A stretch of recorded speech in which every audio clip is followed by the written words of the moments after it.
AP CM YS Jaganmohan Reddy చేపట్టిన ఓదార్పు యాత్ర, పాదయాత్ర, అలాగే 2009 నుంచి 2019 వరకు జరిగిన పరిణామాల నేపథ్యంలో రూపొందించిన చిత్రం యాత్ర 2. గతంలో వచ్చిన యాత్ర సినిమాకి ఇది కొనసాగింపుగా తెరకెక్కించారు. దర్శకుడు మహి రాఘవ్ అద్భుతంగా ఈ సినిమాని తీశారు. మొదటి భాగం మంచి ఆదరణ పొందింది. ఈ నేపథ్యంలో ఇప్పుడు సీక్వెల్ వచ్చింది గత గురువారం విడుదలైన ఈ మూవీకి పొలిటికల్ బ్యాక్డ్రాప్లో వచ్చిన మంచి కలెక్షన్స్ వస్తున్నాయి. దక్షిణాది స్టార్ హీరోలు మమ్ముట్టి, జీవ, మరాఠీ నటి కేతకీ నారాయణ్, సచిన్ కేట్కర్, మహేష్ మంజ్రేకర్ నటించారు ఈ సినిమాలో. ఏపీ ముఖ్యమంత్రులు వైఎస్ రాజశేఖర రెడ్డి, వైఎస్ జగన్మోహన్ రెడ్డి జీవితంలో చోటు చేసుకున్న సంఘటనల ఆధారంగా రూపొందించిన ఈ సినిమాకు మహి రాఘవ దర్శకత్వం వహించారు. పొలిటికల్ మూవీగా తెరకెక్కిన ఈ సినిమాకు మేకా శివ నిర్మాతగా వ్యవహరించారు. ఫిబ్రవరి 8వ తేదీన రిలీజ్ అయిన ఈ సినిమా పొలిటికల్ సర్కిల్లో హాట్ డిస్కషన్కు కారణమైంది. 9వ రోజు కలెక్షన్స్ ఎంత మేర వచ్చాయి, 10వ రోజు కలెక్షన్స్ ఎంత తీసుకురానుందనేది చూద్దాం.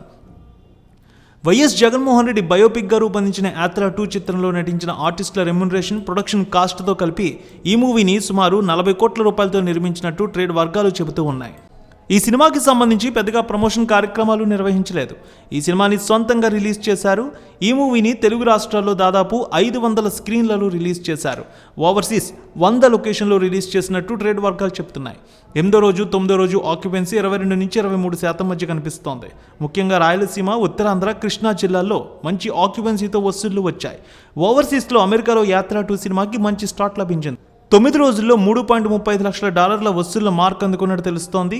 పాజిటివ్ జర్నీని మొదలుపెట్టిన ఈ సినిమా తొలి రోజు 6 కోట్ల రూపాయలు, రెండో రోజు 4 కోట్ల రూపాయలు, మూడో రోజు 4 కోట్ల రూపాయలు, 4వ రోజు 4.5 కోట్లు, 5వ రోజు 4 కోట్ల రూపాయలు, 6, 7వ రోజు సుమారు 2 కోట్ల రూపాయలు, 8వ రోజు 2 కోట్ల రూపాయలు, 9వ రోజు 1,80 లక్షల వసూళ్లు వచ్చాయి. 10వ రోజు కలెక్షన్స్ సుమారు 1,50 వరకు వచ్చే అవకాశం ఉన్నట్టు తెలుస్తోంది. ఆక్యుపెన్సీ 21% ఉంది. మొత్తం 38 కోట్ల రూపాయల వసూళ్ల మార్క్ అయితే చేరుకోవచ్చని తెలుస్తోంది.